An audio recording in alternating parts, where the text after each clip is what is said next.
and welcome to season 2, episode 29 of the Big at the Back podcast. My name's Tom. I'm here with Matt. Matt, how are you? I'm not too bad, thanks. We survived the weekend, just about another weekend in the books. Still, as we discussed last week, we're back to a double game week and podcasting halfway through with no idea how the week's going to end, so that's always fun.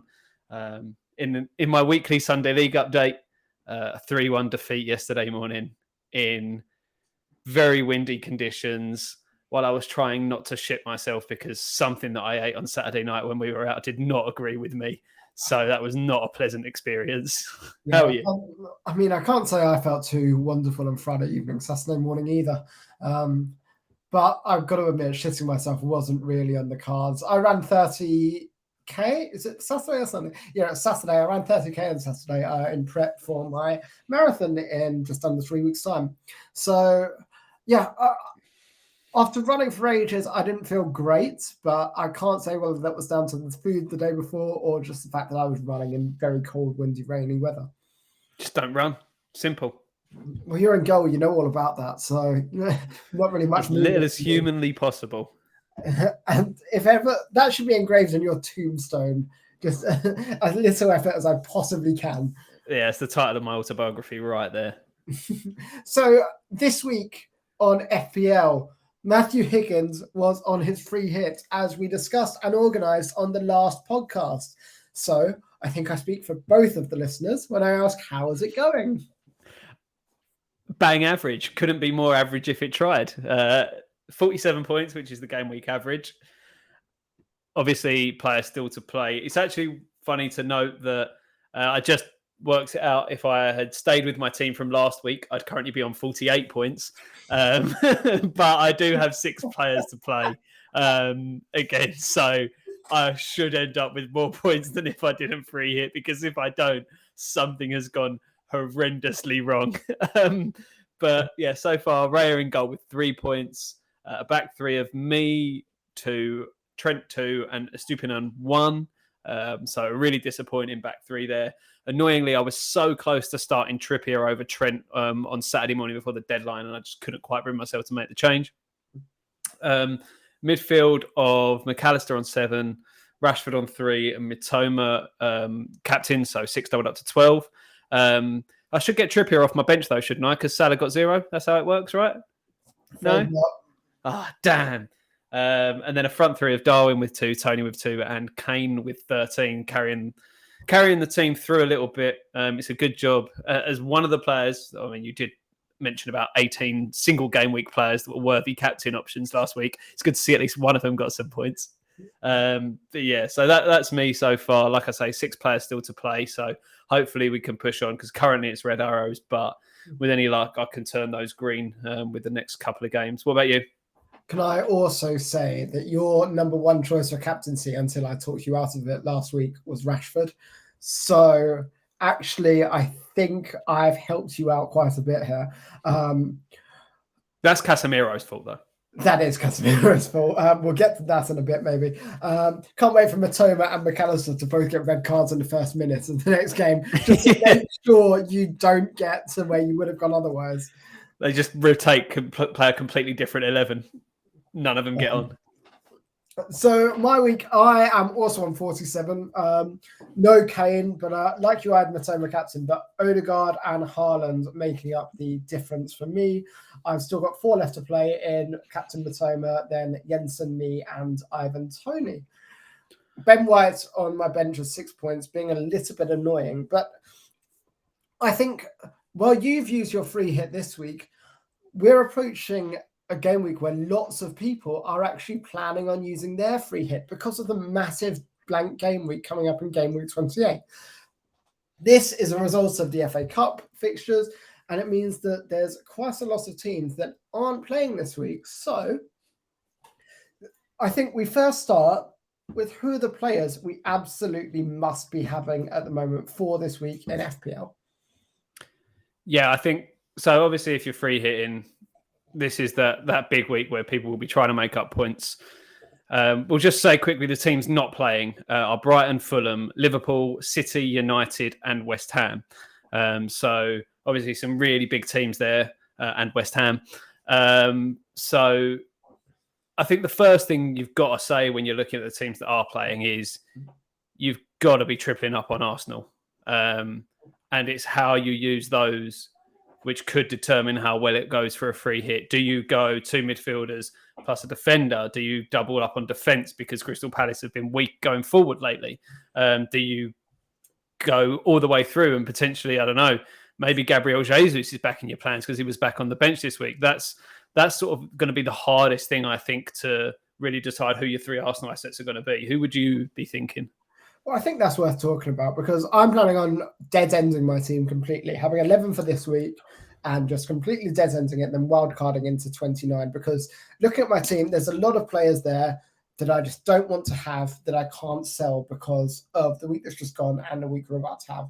I do not want to, for more than a couple of weeks, have 3 Brentford players, for instance.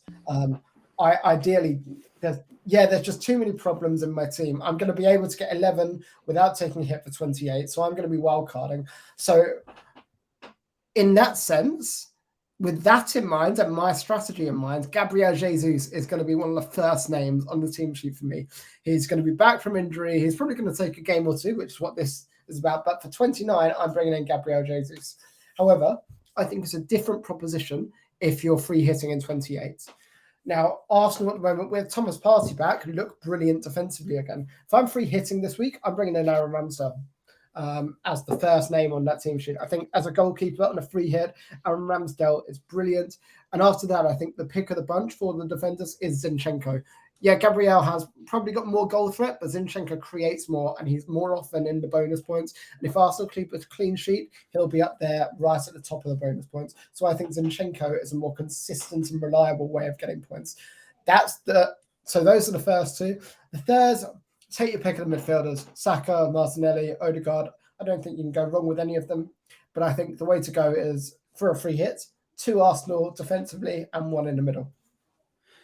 Is it worth considering, bearing in mind it's going to be hard to know how they're going to line up with potential people coming back, but Trossard's in great form at the moment.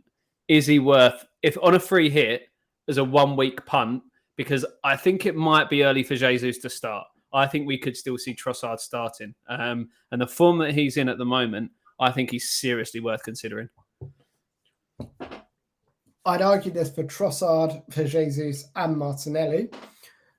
Considering the other Arsenal players you could have, they're not worth the risk. Any of those 3 could be on the bench at the moment. And you've got to imagine Jesus is the preferred starter, but he's just coming back. But it means that Trossard or Martinelli will probably be missing out, or probably at least not be getting 90 minutes. Even this week, Trossard only got 70, for instance, and Martinelli only got 75. So I think for the guarantee of minutes, you still go Saka or Odegaard for this week. However, moving forward, I think Gabriel Jesus is a really attractive option. I just don't think Trossard can be in a conversation for me, given despite his form, he is a clear rotation risk, and you can't expect 90 minutes from him at any point ever at the moment. And even with Reece Nelson coming back and performing well for a couple of games as well, Trossard's going to be taken off for Reece Nelson, even if he's not for Martinelli.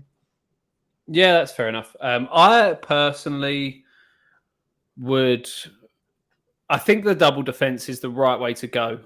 While I think you could potentially get more of a higher ceiling with the attacking assets, I feel like Crystal Palace are a fairly solid defensive side. Obviously, we saw them. Yeah, they haven't had a shot on target in it's either 3 or 4 games now, which just goes to show they're really not producing much of an attacking threat, which is very disappointing when you've got a team with talent like Zaha, like Eze, like Elise. They've got some good attacking players, but obviously they're just not putting it together at the moment. So that's why I think it is right to go double defence, whether that's 2 defenders or Ramsdale plus another defender. I would personally go 2 defenders because I think a good rogue shout to be a goalkeeper on a free hit this week is Fraser Forster. And they play away at Southampton.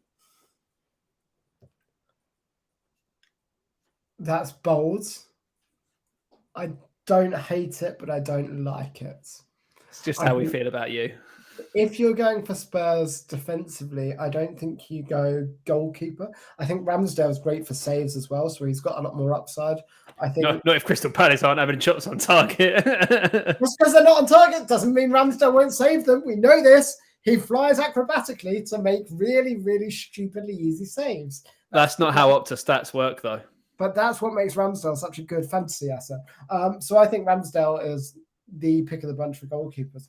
I think if you're going a Spurs defender, you go for probably Ben Davies. I think, yeah, you've got any of the wing backs, but obviously it's sometimes more difficult to know who's going to play in those positions. There's a lot more of a rotation risk. Sure, I can tempt you with a Christian Romero? I mean, I'm not on a free hit, so... The yellow card machine that is Christian Romero? Yeah, you absolutely couldn't get me near Christian Romero at the moment. The thing is, when he plays well, I think he's a really, really top-class centre-back. I think he's as good as anyone in the league when it comes to actual ability. But the problem is, he's an absolute psychopath. He just loves flying into tackles where he's got no chance of winning the ball. I kind of respect it in a weird way. Yeah. I mean, I've got time for it. I just don't think on fantasy it's worthwhile. It's a shame Emerson Royale wasn't fit. Otherwise, he'd be an easy slot into a free hit team. I guess we are talking about Spurs now, but just to go back to Arsenal, for me, I agree doubling up on the defence is right. I think Zinchenko's the pick. Who would you be looking at? Yeah, I think Zinchenko... if you're going to go for another defender, take your pick, really. White, Gabriel, Saliba. I think they're all as good as each other. I think the one you don't go for is Saliba. I don't think he's got nearly as much potential as Gabriel to get on set pieces because he stays further back while Gabriel gets in the box. And I think Ben White has absolutely, I don't know what's happened to him, but he absolutely loves bombing forward now. It's great. You love to see it. It's brilliant. I love to see it, but Ben White seems to love bombing forwards. So I think Ben White and Gabriel are both great picks. I don't think Saliba is. But Saliba is the only one with the most catchy song in the league. We love it. So midfield-wise, if you're on a free hit, who would you be going for from Arsenal? I think it's Saka. As tempted as I would be by Odegaard and Trossard myself personally, I just think he is overall the most dangerous. I know in the Fulham game at the weekend, he didn't really do much at all. But I just think over the course of the season, you're most likely to pick things up. Having said that, I would be seriously tempted by Trossard. It would be between Saka and Trossard for me, despite the fact I know Odegaard's probably the most likely to get the most minutes. I probably think Odegaard, just maybe that's because I love him so much as a player. He is fantastic. But I'd probably look at Odegaard because he plays inside of Saka. But he's still getting... Oh, shut up. He's still getting inside... He plays inside of Saka, inside the box. Make of that what you will. Just try to find a different way to word it now. Matthew Higgins is ruining Big at the Back podcast. This is why we have two fans. Make that one. Oh God. Yeah, I was going to say Odegaard plays just slightly more central than Saka, but still as far forward. So he still take it. Did you know, not this week, but the week before, Odegaard had 13 shots. I mean, if you're shooting that much, you're going to pick returns up. And when I had the Bet365 accumulator on, Saka and Odegaard were the same stats for a shot on target. I picked Odegaard straight away because he's shooting far more than Saka is at the moment. So that tells me that there's probably a slightly bigger upside in Odegaard. Yeah, potentially. I'll tell you what, just while we're going through this, here's our task for this week. We are both going to, at some point over the next few days, we're going to select our free hit teams for this week. We won't obviously make those transfers because that would be suicidal. And we'll see which one of those teams ends up with the most points at the weekend. Yeah, that sounds fun. Is there going to be a little bit of a financial incentive here? What do I get? Yeah, of course there is. Be rude not to. What do I get for beating you? Like a chocolate bar? £1 million? Take your pick. Something in between. A pint. We'll have a pint on it. Yeah, a pint. That sounds fair. Okay. Let's move on then, because you mentioned Spurs, and I know you'd be tempted by Fraser Forster. I think Ramsdale is the keeper, but talk me through Spurs defensively against Southampton away. Well, like I say, Forster, I think, is an option. I think since his first game win, which I think was against Leicester, when they got blown out of the water, I think he's been pretty consistent. I know they had a bit of a shocker, actually conceding to Nottingham Forest, but he had the penalty save as well, so he obviously had a bit of a haul this week. So that's why I'm thinking him. But I think any of their defensive assets, obviously, I would not touch Romero with a barge pole because he's an absolute liability. At right wing back, it's hard to know exactly who's going to start. They've got Pedro Porro, but I don't particularly rate him from what I've seen so far. So I actually agree with you, and I think that Ben Davies is probably the best option, most likely. I know Longlay's playing, but I think Davies is more likely to play and probably he's got more potential for attacking returns anyway. I think Pedro Porro has played 3 games and he's looked bloody terrible in them. And I've had Spurs fans go full Chelsea and write him off. And it's harsh after 3 games to write someone off, but he is dreadful. I thought he was much better than he's shown so far. Yeah, and I think it was against, who they played? Milan last midweek as well. He came on there, and he's not a game changer, so I don't know what they're looking for from him. But yeah, obviously he's come in since the injury to Emerson, so whether he gets more minutes again, we will see. But I don't know. The reason I think I'd be tempted by Forster is because I'd go Forster, probably Davis, and then Kane would be your third, your obvious one for Spurs this week. I don't know if there's anyone in the midfield that I'd be tempted by. No, I don't think there are. I don't think you can go near Heung-min Son, given how bad he's been this season. So I think it is literally just... Yeah, I think it's literally just defenders or Harry Kane as your only options. Richarlison still with no Premier League goal. Oh, yeah. He did get one at the weekend. The VAR intervened. Still on the books for flop of the season, as far as I'm concerned. At that money, he's got to be up there, isn't he? Got to be. Let's talk then about other players we want to target in the free hit. Because if you're free hitting, you're definitely looking at Chelsea because they play Everton at home. I have 3 Chelsea ready for this game week. The problem is, I don't think I would want any of the 3 Chelsea that I have. So at the moment, I've got Kepa in goal. I've got Batshuayi in defence, who actually is probably going to play because of the injuries for Fafana. And then I've got João Felix up front. Now, I think I've got the wrong players in these positions. So defensively, I think I'd be looking at Ben Chilwell, absolutely. When I do wildcard in 29, he's going to be one of the first names in there. Ben Chilwell is 100% the player to have at the moment. I think you're going to hate me up front on a free hit. I'd have Kai Havertz. I would. Fuck off. I would have Kai Havertz. You'd have the man who has been offside more often than anyone else in the Premier League this season. I would. I think Kai Havertz is the pick when you're looking at Chelsea forwards. I couldn't do it. I brought in João Felix instead of Kai Havertz. I don't know why I did that. I don't know why I listened to you because it's gone terribly. Kai Havertz is back. Do you know what? It has not gone terribly because in their last 5 game weeks, João Felix has got 1 more point than Kai Havertz. They've each had a 9 return. So Havertz had 9 this week. Felix had 9 5 weeks ago. And then in the intervening periods, Felix has got 2-2-2-1 and Havertz has got 2-2-1-1. But Matt, I made the transfer 4 weeks ago. That's not relevant, mate. I said that before that week. I would. I know you hate it. I would be having Kai Havertz in my team. Considering the fixture against Everton at home, who would you be going for if you were looking at Chelsea? Like you, I think Felix is Felix. I've got Felix on the brain now. Chilwell's definitely the first name that I'd be going for. Like you say, it looked like he was a bit. He was playing further forward at the weekend, Yeah, left more mid. as like a left mid. So playing out a position against a team that have been poor, especially away from home, even since Dyche has come in. They have sharpened up a little bit at home. So if it was at Goodison, you'd maybe say, oh, you could have an argument potentially.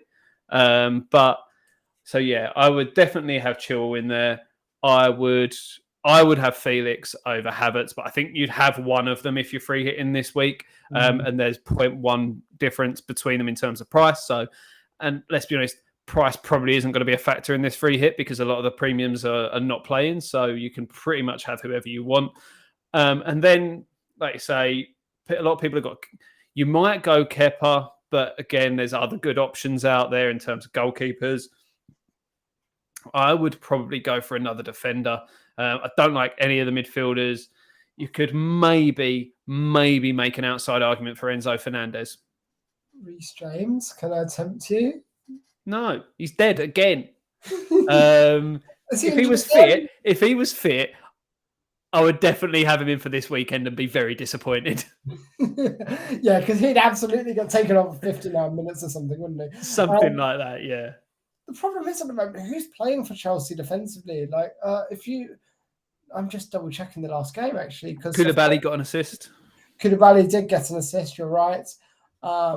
Maybe you'd go Koulibaly, or maybe you'd go Cucurella. I don't really like either of them. Maybe you'd go Havertz and Felix, or maybe you'd go Raheem Sterling. Can I tempt you? Raheem Sterling, I don't know. I don't love it. He's got a yellow flag as well. He's down as 50% chance of playing. Maybe if he's later in the week and looks like he is going to start. I honestly think your options are either go both strikers, but then you're obviously limiting yourself because you've got Kane. Do you really want to be doubling up on Chelsea strikers? I know it's Everton, but no. I think there's probably better options out there. And we will definitely talk about them soon.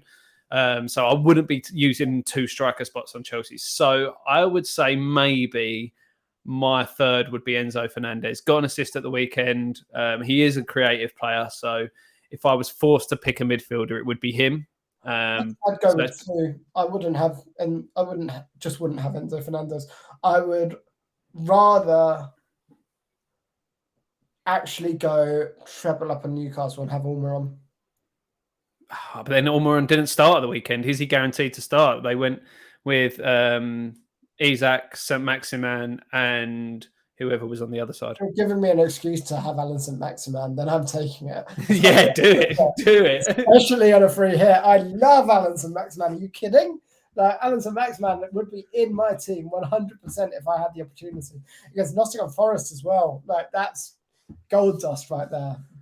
Yeah, it's a tricky one, that fixture. Enzo Fernandez or Alan St. Maximan. You just said it's a tricky one. It's not. No, not that. That decision isn't a tricky one. I mean, Newcastle away at Forest, just because Forest have been a lot better at home this season, regardless of their last result at home, which was a 2-2 draw against Everton. And they're Newcastle in a bit of a rut at the moment, having a bit of a moment, aren't they? Yeah, they scraped by against Wolves this weekend, which wasn't a great game, and Kieran Trippier with his slipping over in his own area to give them a goal after he'd already got an assist. If he could have held onto that clean sheet, there'd have been a lot of happy fantasy managers out there. Yeah, bet you were happy that didn't happen though. Yeah, it did spare my blushes slightly. Any other teams we should be targeting? I think if you are on a free hit, I think you can go a bit funky with the differentials. Maybe you go for a Notto from Leeds, or you actually look at Aston Villa or Bournemouth players. Really interesting game this. Bournemouth obviously beat Liverpool, who just weren't at the races at all. Looks good against Arsenal as well. I think there could be scope for having Max Billing on a free hit.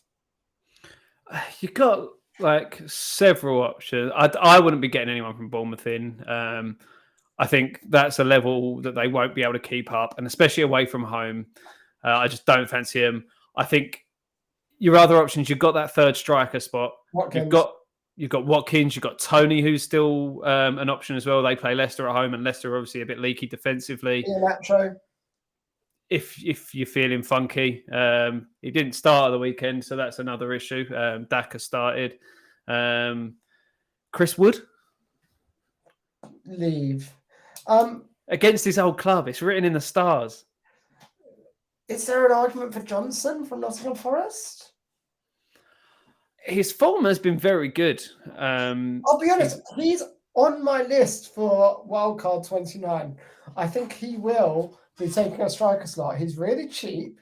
He's got 2 games against Wolves and Leeds. I can see myself owning Johnson for the 29. I don't know. Like, I can see the theory and the logic behind it. It just doesn't excite me enough. It does excite me. So it'll be so different playing 2 really rubbish teams. I mean, I wouldn't have him for 28 against Newcastle. Are there any Wolves players you should go with for 28 if you're on a free hit? Craig Dawson.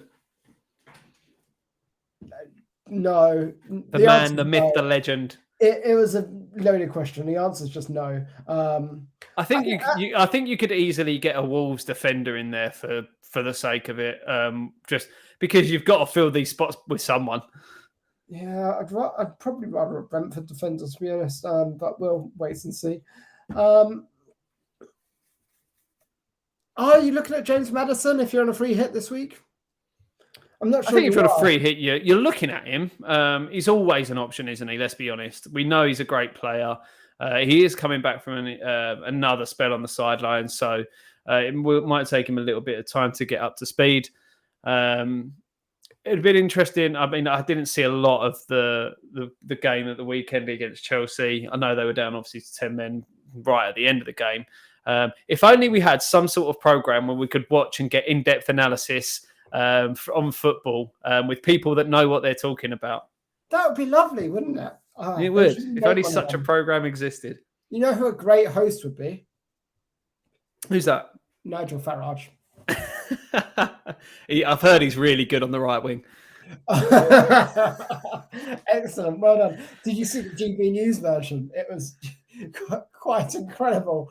One of them was saying, "Oh, he had about this much of a goal to aim at, but he missed. He put the ball over here." And the guy next to him has gone, he missed a penalty.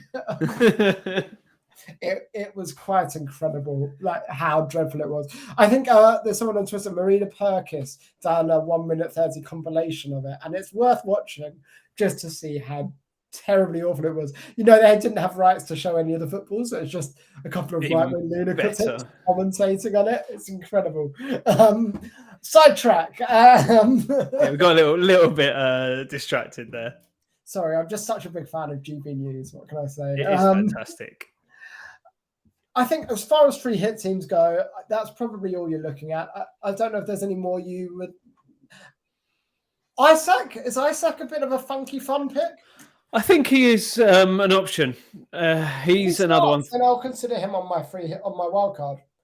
Yeah, that third striker spot, like I say, is up for grabs. I would be going Felix Kane and then one of Tony Watkins or Isaac. They would be my 3 that I would really be looking at for that third striker spot. I'd be tempted by Isaac. He seems the most fun. He's the most differential. Yeah, but you probably go Watkins, right? Because he's in good form. Like, he's playing at home. I almost think keep it simple, don't overthink it. He is the obvious and probably correct choice, yeah. Yeah. But and Isaac's early kickoff, Friday night kickoff. That's dangerous. Friday night's not bad. It's early on a Saturday that screws us. Let's go on to the next part then, which is who would you be captaining in game week 28, or who are the captaincy options? So I think Harry Kane as a captaincy is the obvious captaincy option. He's the standout for me. Other than that, though, outside of Harry Kane, I think you won't go wrong if you captain an Arsenal player, so Odegaard or Saka. I would be tempted by. As said, Palace's defence isn't awful, but Arsenal did look really good against Fulham. So I think you should double down and make Havertz your captain. Not that you're free hitting, but I'm not free hitting, but I would actually probably be tempted to go to Chilwell as captain if I had him. So spoiler alert, I'm bringing in Kane this week and putting the armbands on him. But if I had capacity to swap Better to Chilwell for free, I'd be captaining Chilwell. You know what? I was about to say, this feels like a weekend where you could easily get funky with a defender captain. I would argue an Arsenal defensive asset would be a good captaincy shout. I would argue Chilwell would be a good captaincy shout. Kane, I think, obviously, is a good one as well. And I think they're your main people to think about. I think all of the other games, Forest, Newcastle, Villa, Bournemouth, Brentford, Leicester, and Wolves, Leeds, you're not captaining anyone from any of those fixtures unless you're really feeling funky and going for Watkins. But I just think there's much better options out there. So for me, it would probably be a coin toss between Kane and Chilwell. Yeah, it depends. If I'm trying to game rank, I'd go Chilwell. If I'm trying to hold rank, I'd go Kane. Because I think Kane is where everyone else will be putting the armbands. It's the safe option. Chilwell's, if you want to be a bit different, it's a bit more high risk, but it's got a bit more upside as well. Yeah, I agree. Last thing to really touch on then, in terms of our designated topics, is Manchester City. Now, no one's got them in for this game week, so it's kind of a red herring. But looking forwards, because I'm intending to wildcard for 29. They've got Liverpool at home, easy game. Southampton away, easy game. Leicester at home, easy game. These are games they're going to be scoring goals. What are your thoughts on Manchester City? And should we be looking outside of Haaland at all for them? It's difficult. It really is. Yeah, Haaland is the obvious one. Everyone's going to have Haaland in, but it's what you do after that. So I am still stuck with KDB in my side at the moment. Why? Because he's better than Salah. Did you see Salah's penalty at the weekend? Did you see Salah's penalty at the weekend? Did you see that? Salah got 21 points the week before against Man United. Yeah, I know. But that's my issue. I've still got KDB, so he's obviously one that needs to come out. I feel like a City midfielder is still probably a good thing to have, but it's very hard to nail down who that should be. I think at the moment, the probably most popular choice is Phil Foden. But because Mahrez seems to have been relegated to Champions League winger, and he's not getting any starts in the league. You've got Grealish as another option. Bernardo Silva's an option. I feel like you need someone, and I think Foden is the best option out of a particularly. It's hard to word this right because best of a bad bunch. They're all good players, but you know what I mean. Yeah, best of a bad FPL bunch. I would probably be more tempted by Grealish than Mahrez or Foden, on the basis of he gets more starts than the other two. But then again, Jack Grealish has less points than Gundogan and Rodri this year. And Bernardo Silva. So never mind. That's stupid. Jack Grealish sucks. Yeah, I don't know what I would do with it. I'm probably... John Stones is back as well. That could be a really nice defensive option for Man City. So I think if he starts again this week, because he started last week, then I think he's a real option on the wild card because he's as nails on as defender for City as you're going to find at the moment. You've got to think him and DS are going to be the starting two. Yeah, you think so? It looked like those Stones played more as like a right back against Palace. So you feel like with that versatility, he's probably more likely to get consistent minutes. But we say this about Pep all the time, and you bring someone in who's been playing week in, week out, and then they get dropped inexplicably, never to be seen again. So it really is hard. Bring back Cancelo. That would be lovely. I don't like Phil Foden on fantasy. I'm not doing it. As soon as people bring him in, Pep puts him straight on the bench and keeps him there. That's just how Phil Foden operates. Is Kyle Walker an option? Maybe. He was on the bench on Saturday evening, so that's what I mean about Stone starting at right back. And obviously, with all of the personal issues going around with Kyle Walker at the moment, loving getting his dick out. Do you trust him to be in that starting 11? I know Pep says it's personal, it's nothing to do with football, but obviously those things often have a sway in a manager's decision making. So let me put it to you: you're wild carding. in 2 weeks or in a week's time. How many City assets are you going for? Are you going for 3 or are you only going for 2? And who would you go for? I don't think it's a 3 or 2 question. I think it's a 2 or 1 question. So I think Haaland is like, there's no way I don't have Haaland. But then, honestly, I'm not sure there's anyone else I'd want to own in that Manchester City team. Foden, I don't trust for starts. I'm not interested. Bernardo, it's just really boring. Grealish has 81 points for the season, despite starting at basically every game. So he's just not performing. So it's a question over whether I want to go for a defender or not, in which case it's probably going to be a John Stones or a Ruben Diaz, perhaps. But even Ruben Diaz is 5.9 for a guy that's not guaranteed to start every game and for a team that don't keep clean sheets all the time. So maybe I just go with Haaland. What about Akanji? No, not guaranteed to start. You've got, in that centre-back, you've got Stones and Diaz, who I'd have preferred to. You've got Akanji there, you've got Laporte there, you've got Ake there, you've got Walker across that back four, you've got Lewis across that back four. I don't trust that Akanji's going to be starting every single game. It's like Phil Foden for me. If I bring him in, he's going to start getting benched. So for me, I'm really struggling to go beyond just Haaland, even on a wild card. It's mad, isn't it, that this is the state of FPL when the second best team in the league in terms of league position, you can only bring yourself to play one player in FPL. Well, if you look at FPL, Haaland's got 203 points this season so far, which is crazy. He's only selected by 82.2% of teams, by the way. So God knows who the 17.8% are that don't have him. Dead teams. But then you've got next best is KDB on 129, who's not starting. Then it's Foden on 109, who could get swapped out for Mahrez at any given moment. Mahrez, who hasn't started half the games, is on 2 more than Jack Grealish, who has started every game.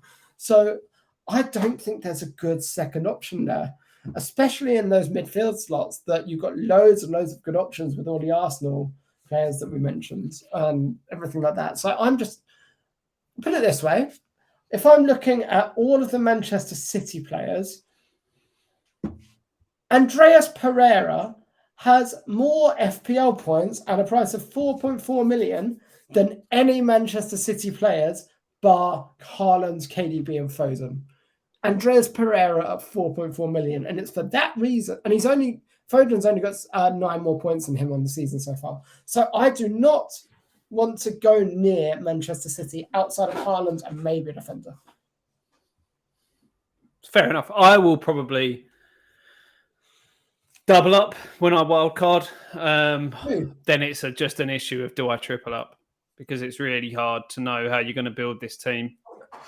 The only thing that could tempt me is if City have a double game week announced for 34. So I think everyone's going to have one in 37. So I can just move to bring one in then. But if it's in 34, then it could tempt me. Yeah, and the one game they've currently got in 34 is Fulham. So if they get another good-looking fixture in there, that would be very tasty indeed. Yeah, I mean, 34 is potential bench boost territory because I know a lot of people are bench boosting in 29. It's going to be the biggest double game week. However, I feel like I'm going to get way more value out of wildcarding. And then I've got a bench boost and a free hit left for the next 2 doubles. So, that's the point. I can get away with 1 City in Haaland because I've got a free hit. So if and when City double, I could free hit, or I could move stuff in a bench boost. So I've got the options there. It's nice to have options, isn't it? It is. I still think the free hit was the right call for you. I think I agree. The only thing is, and this will bring us on to the next part, is team for this week. How's your team looking for this upcoming week? So I have 10 players at the moment. I am going to move Haaland out for Kane. So I have 11 players. So it's going to be looking Kepa, me, Trippier, Batshuayi, White, who for some reason has my captain's armband. I'm not sure how that. Do it. I said an Arsenal defensive asset is a good option. I definitely, maybe he came on. He came on for Haaland. I think that might be right. Oh, no, he came on for Matoma. White is my captain. I better change that. then Saka, Jensen, Odegaard, João Felix, Ivan Toney, and it will be Harry Kane playing as well. So that's going to be my team. That's with no point hits. So I don't want to take a point hit, then wildcard that player that I took a hit for out. So I'm probably just going to keep it with that. If Batshuayi doesn't play, then I just play with 10. Fair enough. See, I am in a slightly different situation where, because of the free hit and not making any transfers last week, I'm currently got 8 players playing. Shame I can't play 2 goalkeepers. So currently I have Kepa, Trippier, Tarkowski, Mitchell, Saka, and then 2 midfield spaces, which are currently occupied by KDB and Rashford at the moment, who don't play. Toney, Watkins, and Haaland. So my one transfer that I've got, I know I'm going to do, is Haaland out for Kane, like you. Then I'm going to have to take a hit, at least one, which will be KDB out for a midfielder. Who that's going to be, I'm not sure. Then last thing to work around and debate is, do I take a -8 to get a bare 11 out, potentially taking Lewis out and getting a defender in that's definitely going to play, or taking Rashford out and getting another midfielder in? I'd be personally more tempted to take another defender somewhere who I think is going to get a clean sheet, which would probably be Chilwell. I think it depends on who you're getting in with it. I think if you're getting Chilwell in, there's enough upside to justify it. But I would probably, especially the week before your wild carding, I'd be reluctant to take hits. I think you can get away with 9 players this week. You could just go Trent to Chilwell. I'm going to take a 4, because I think it's worth the 4, because Kane will come in as a captain, and I think getting another player in, whether it's Chilwell or someone like that, is worth the risk. Yeah, I agree. I think the 4 is fine. I think I wouldn't be looking at the 8 before you wildcard, but then again, it's your team. So this is the start of your resurgence after all. This is the classic Matt Higgins end of season resurgence that we see every year. Long way to go yet. Long way indeed. But yeah, I'm not super confident about my team next week, but it will do. And I'm not taking any points hit, so it will get me to the wild card next week, which is what I'm really excited about. So I've got a few drafts in mind for the wild card, but nothing concrete. So they're going to be on the table for discussion next week, which is going to be great. Yeah, that will be an interesting one. Because I think, like we say, we're both going to be looking to wildcard. It'll be interesting to see how similar our teams come out as. Maybe I'll just copy you and then hopefully climb the ranks a little bit. You will drop so hard. At the end of the season, you go up, I go down. That's how it works. So I would play your own game and not bother looking at me, because I guarantee I won't do particularly well. We will, like I say, we'll each come up with our own free hit team for this week and see how they would get on against each other. It's easy for us to do because we're not actually making these changes. We can do things that seem a little bit more fun. So it'll be interesting to see how they come out, and who owes who a pint by this time next week. Iheanacho captain. Cool. Everyone, have a good week. Try not to take FPL too seriously. It's quite stressful at the moment. But remember, it's just a game and your life does depend on it. So take it very seriously. Ignore what I just said. Which part you decide. You can find us on Twitter at @BigAtTheBack. Yeah, and I'm at Higgins92. Tom is at TomMadden92 if you want to get in touch with us individually as well. And also, as I said last week, remember European football this week. So if you're looking at players that play in midweek potentially, so you've got City play this midweek, Liverpool play this midweek. You're not getting any of them in. They don't actually play next weekend. So I don't know who plays on Thursday. Man U play on Thursday. They're not playing this week. West Ham play on Thursday. They're not playing this week. Arsenal, they're going to play on Thursday, so watch out for them first. I knew I'd get someone that's playing. Yeah, if you don't have free Arsenal at this point, what are you doing? I don't. Right, everyone, thank you so much for tuning in, and we'll look forward to